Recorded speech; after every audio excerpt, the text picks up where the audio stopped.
যথেষ্ট তার প্রচার ছিল, তার নেতা হিসেবে তার নাম ডাক আছে অনেক, কিন্তু তাকে সঙ্গে সঙ্গে ক্ষমা চাইতে বাধ্য করা হয়েছে। আর একটা সংকীর্ণ ধর্মীয় মেরুকরণের রাজনীতি, এ দিয়ে কোনো দিন পশ্চিমবঙ্গে সফল হবে না ওরা। আর এর বেশি কিছু বলবো না, ওদের সম্পর্কে বেশি বলা মানে বেশি গুরুত্ব দেওয়া। কথাটা হচ্ছে যে আমরা এগুলো দেখে বড় হয়েছি। যে কথা বলেছিলেন অনিলবাবু, সেটা বোধহয় কোনো ভদ্র সমাজে কেউ বলতে পারে না। একটা জেলার দণ্ডমুণ্ডের কর্তা, তাকে পাঠিয়ে দেওয়া হয়েছিল যে 4 ঘন্টার মধ্যে সে গিয়ে পুলিশের কাছে ক্ষমা চাইবে, বাধ্য করা হয়েছিল তাকে। এর থেকে আর কি আছে? এবার জানানো হোক এবং তার ব্যবস্থা করা হোক। আজকে শুভেন্দু অধিকারী যাচ্ছেন বাংলাদেশ হাই কমিশন, তৃণমূলের দেখানো পথেই তারা এগোচ্ছে, কী বলবেন?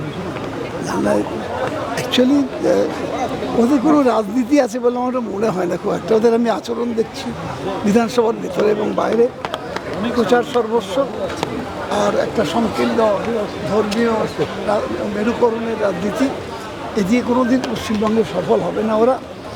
আর এর বেশি কিছু বলবো না, ওদের সম্পর্কে বেশি বলা মানে বেশি গুরুত্ব দেওয়া। দাদা, মালদায় সিরিঞ্জের অভাবে শিশুদের টিকাকরণ করা যাচ্ছে না, বাবা মায়েরা বিপদে পড়ে সেখান থেকে চলে আসতে বাধ্য হচ্ছেন কলকাতায়। কোথায়? মালদায় দীর্ঘদিন সিরিঞ্জের একটা অভাব।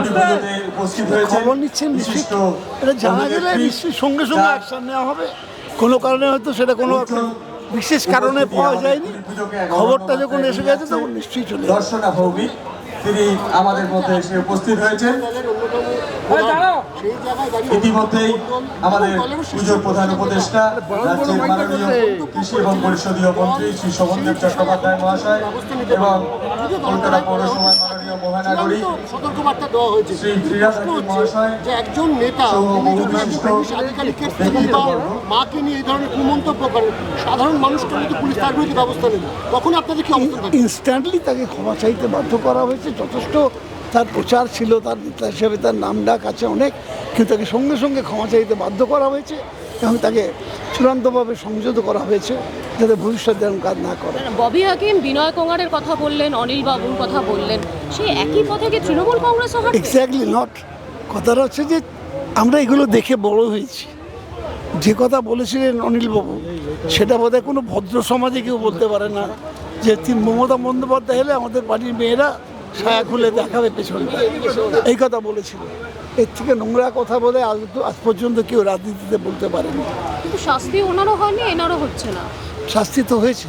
একটা লোককে, একটা রাজনৈতিক নেতা, সে একালে একটা জেলার দণ্ডমুণ্ডের কর্তা, তাকে পাঠিয়ে দেওয়া হয়েছিল যে 4 ঘন্টার মধ্যে সে গিয়ে পুলিশের কাছে ক্ষমা চাইবে, বাধ্য করা হয়েছিল তাকে।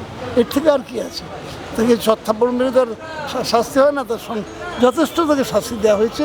এবং মমতা বন্দ্যোপাধ্যায় এরকম ক্ষেত্রে খুব একটা কম্প্রোমাইজ করছেন না কারোর সঙ্গে।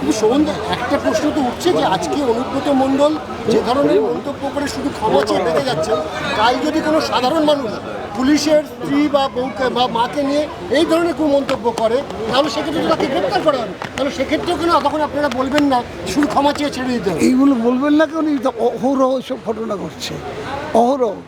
সামাজিক যদি কমে যায়, যেটাকে বলে অবমূল্যায়ন হয় আমাদের সমাজের, সেক্ষেত্রে আমাদের মানুষও এরকম ধরনের কাজ করছে এবং কিছু কিছু নেতাও হয়তো ভুল করছে। সেই ভুলটা তাকে যিনি নেতা তাকে সবসময় মনে রাখতে হবে। বাংলা হান্টের আরো খবর দেখতে নজর রাখুন। বাংলা খবর মানেই বাংলা হান্ট।